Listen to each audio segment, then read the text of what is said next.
Hello everyone, welcome to the special edition of Fast Appeal.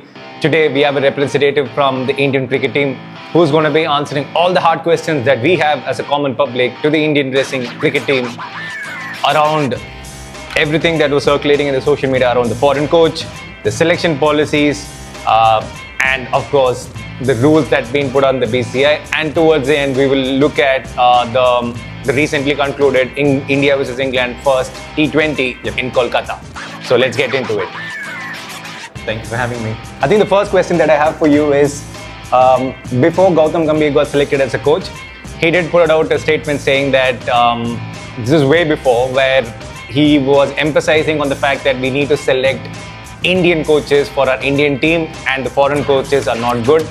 But what changed? What compelled Gautam Gambhir to go for the likes of Moni Mokel or even Ryan Tendishkarte, who was of course the supporting staff in the IPL KKR team, and what are the qualifications for them to be managing the Indian dressing room, or rather the Indian cricket team, who's such a stalwart team?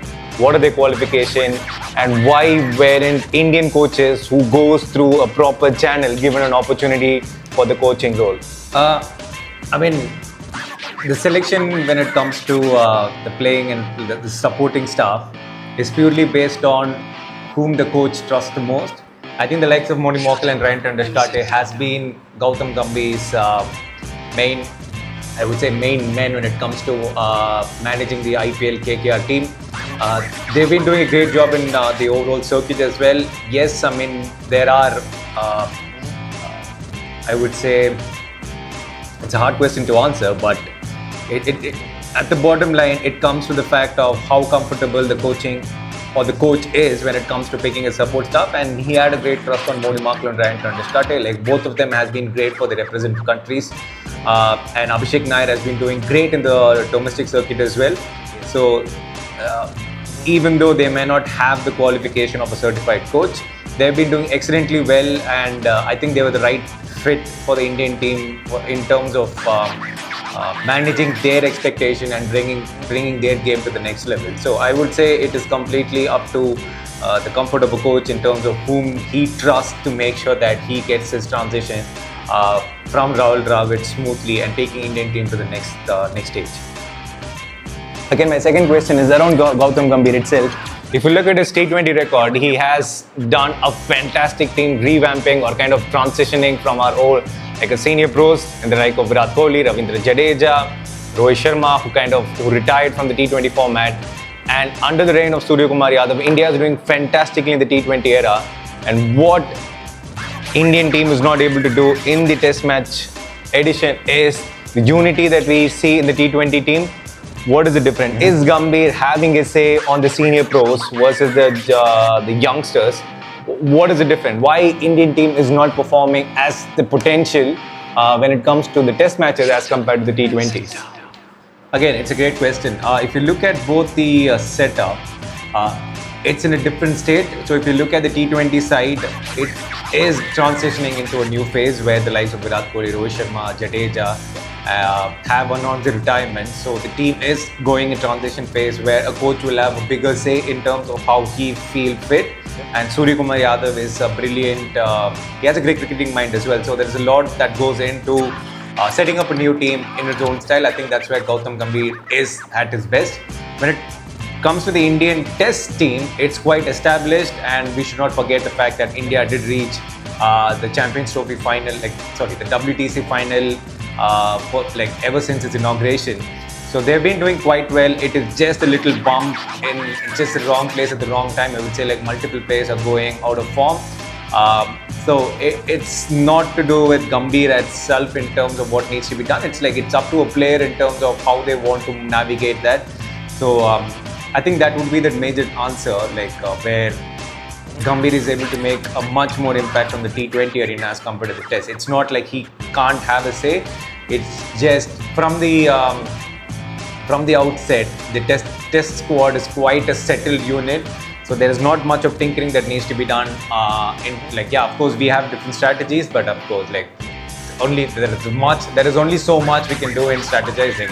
But the execution comes to the players, so we can't judge a coach when it comes to the performance done out there in the field. I think that would be the answer. I'll hold you right there. When you look at the Indian test squad, most of them are like senior pros who has been in the team for more than 5 years or some in the likes of Virat Kohli more than a decade.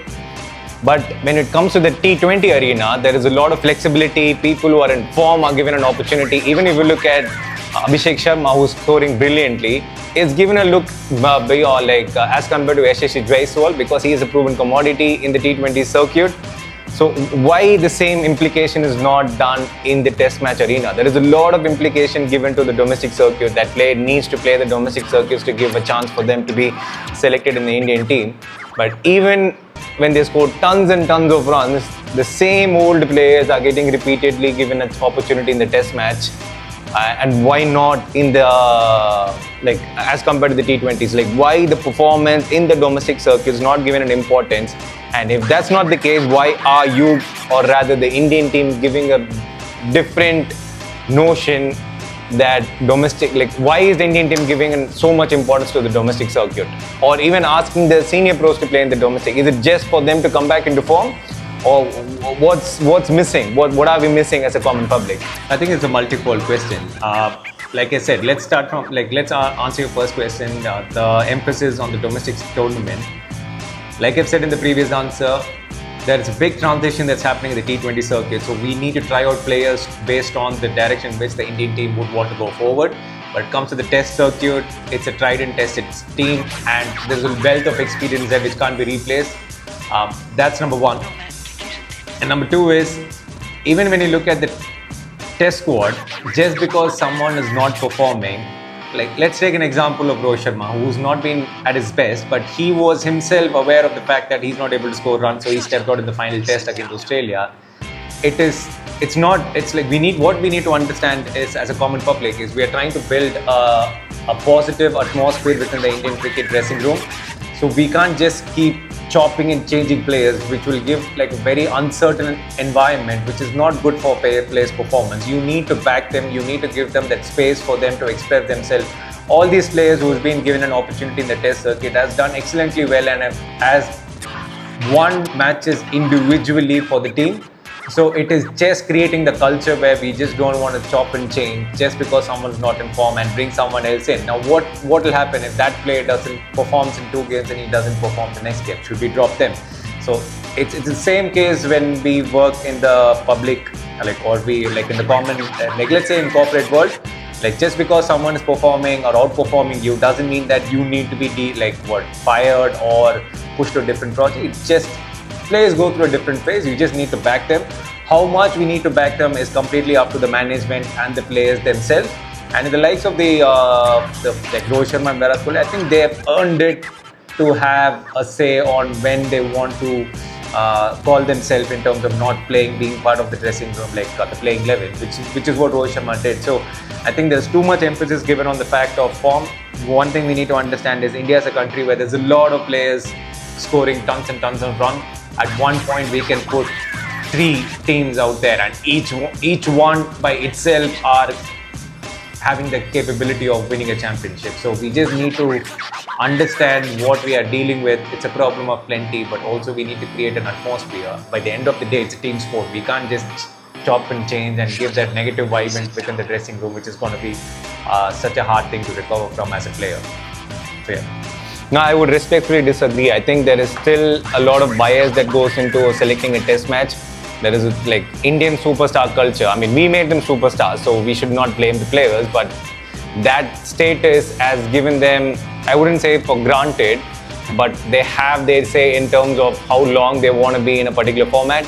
So even if you look at the T20 arena, yes, we did win the T20 World Cup, but there were other players who were doing excellently well before the senior pros replaced the youngsters. So it just begs to question, are we having a fair selection policy as compared to everyone out there, or we are having a different set of rules for the senior pros or superstars as compared to someone who's scoring tons of runs in the domestic circuit? Moving on, when we look at the Champions Trophy 2025 squad selection, I mean, we have gone in with spinners, spin to win, probably. It might work, may not work. But the question that we want to ask from the common public is, why are the bowlers always the one who's scrutinized when there is when the team is not performing and the batter gets a long run? But if you, like, for example, if you look at it, Mohammad Siraj has been by far India's consistent bowler across 3 formats. But when it comes to a revamping that's needed, obviously everyone needs a change after the Test series loss against New Zealand and Australia. It's always the bowlers who takes the hit and never the batsmen. They've always given a chance, and we do tell them that okay, that when it comes to batting, we have this notion where different format judge them differently. But when it comes to bowlers, if they don't perform in one format, we tend to drop them in the other format. Why are the bowlers always taking the hit? And why have we gone in with 3 spinners and not like an attacking option? Like India has always been looking for the middle over wicketing option. If spin is the case to go, we have a left arm option of Akshar Patel. We have the same left arm option of Jadeja, and we have Kuldeep Yadav, the left arm as well. Why not bring in a variety there of a right arm, even an off spin, or like the Varun Chakravarthy or Bishnoi? Why are we? It looks like, I mean, even Varun Chakravarthy tweeted after the recently concluded T20 where he wished he had like a proper PR team to put his name up. Are the selection team driven by what the public notion is or what their image is on the social media, which is like almost the PR team controlling the selection process? Like what goes on within the thinking tank when we are doing such a selection where we are going too much into one dimensional and not looking at a broader perspective of taking wickets in the middle overs, which is always what we wanted, but suddenly we have moved away from it. What do you think? I mean, we live in the world of social media, right? So we can't tell a particular player of what they should be doing outside playing cricket. I mean, each one is into different ventures. Each one have different hobbies and passion which they're pursuing. And of course, they'll have their own PR team. But we can assure you that the PR team is definitely not the one that is leading the selection policy. There are data to back with, and like I said earlier, there is something of a team culture that we need to build. There is a lot of noise that's out there in social media which we tend not to address. It is just something, it's a new world, it's a new way of living, so we just need to get used to it. And of course, anyone can make an opinion on if that person is powerful enough or influencing enough. They can make a strong case that yes, we are being driven by the PR. But yeah, from what we have been doing, we are not looking at a player's image in the public before we can select them. I tend to agree, but not completely. But if like there are different types of captaincy when it comes to an individual. If you look at Dhoni, he was clearly a spin captain. He liked to have a lot of spinning options and of course all-rounder options in both the departments, batting and bowling. If you look at Virat Kohli, he was clearly a fast bowling captain, so hence a lot of fast bowler came into the arena when Kohli was the captain. But when it comes to Rohit Sharma, even his IPL record, yes, he did win 5 IPL titles, but there are times where Mumbai Indians didn't finish on the top when he didn't have a proper batting season himself, and it just from our end, it just looks like Rohit Sharma does not know how to navigate the different options that he has. I mean, it seems like the selection is going down in the route of we want as many batting options as possible until number 11 if possible, and if they can bowl, they make the team. And we're not looking at specialists, which is where I think again we lost in the Test series in Australia, where too much of a focus was given to all-rounder, and then we never went to a specialist role where when we really needed a specialist to step in, we just didn't have the option. And even when Rohit Sharma has too many bowling options, because he's going in the direction of people who can bat and bowl, he's not utilizing the resources properly. So I think problem of plenty is confusing the Indian captain, and we need to there has to be a different way in which we look into this. Agreed, Rohit Sharma might have one notion, but again, we need to look at what is needed for India to win. So potentially they might look into having a different option. And this gives me a good segue moving into the next section of reviewing the recently concluded T20, which is India and England. India thrashed England in the first T20 in Kolkata, which leads me to the next question. The way in which Sanju Samson is playing and the way in which Varun Chakravarthy is bowling, are they making a compelling case? I know the the squad that we have announced for the Championship 2025 is provisional squad. Are they making a compelling case to be selected because if you look at the Indian top order, we have made Shubman Gill the vice captain, so which means Yashasvi Jaiswal will never get a chance, or only when the hell breaks loose, Jaiswal will be given an opportunity. Rohit Sharma is going to open as always, and even in the Ranji Trophy that he played today, he played only for 19 balls and he got it for 3. Clearly, he's not in form, so his mindset is going to be purely on batting. Sanju Samson is not only an opening batsman, wicket-keeper option, but also a good leadership role. He has done great stuff for Rajasthan Royal as a captain. So, are we missing out a really good thinker in terms of Sanju Samson? And of course, Varun Chakravarthy has come a long way. We are giving opportunities to bowlers who have not even played in the domestic circuit or a long format to give them an opportunity in the test arena. Like the likes of Nitish Reddy or Nitish Rana, they have not performed excellently, or they have not had enough experience in the long format, but still we got selected. So Varun Chakravarthy is bowling amazing in the 4 overs. He's a mystery bowler that we have been searching for. Now, are we missing out on not picking him as an option in the Champions Trophy 2025 squad? It's a compelling case. No matter what answer you give, I think he's making a strong case, and India should look at having him as an option in the 2025 squad. If we are going in the direction of spin to win, we need to have variety. Just imagine an attack where if it's Akshar or Jadeja, make a call there. We have Kuldeep Yadav in the squad, left-arm Chinaman, and then we have Varun Chakravarthy to control the middle overs. And of course, Akshar can bat, Kuldeep and Varun can't bat, but they will give you the wickets that's needed for you guys to win the championship. I think Ravi Shastri has been always clear. We need 20 wickets to win the match, and not tons and tons of runs. So we bowlers win the match, batsmen set it up. So, I mean, yes, they are making no harm for the case. I mean, it's good for the growth and the health of Indian cricket. Are they making a strong case for themselves? Yes, I think every player should make it tough for us to pick the playing 11 or the provisional 15 squad.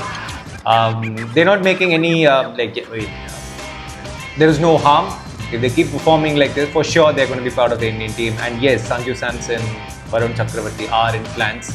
So they would play a big part for the Indian team in coming years. yeah, I mean, all to say, there is a lot of confusion out there.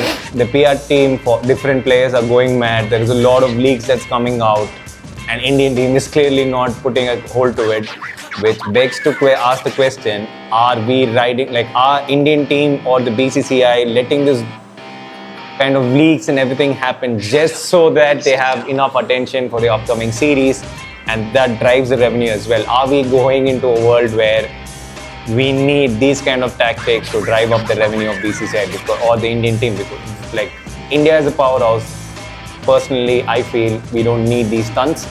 We need to go away from this world of PR and try to address any kind of leaks that happen, any serious leak within the dressing room between a coach and a captain, to be addressed officially so that we put a full stop and focus on the cricket, which is what Indian team has been doing for a long time, and they've been great at it. It's just in this junction, it seems like there's a lot of noise coming from social media, and even players are wondering, are the PR team the main difference between them getting selected or them getting dropped?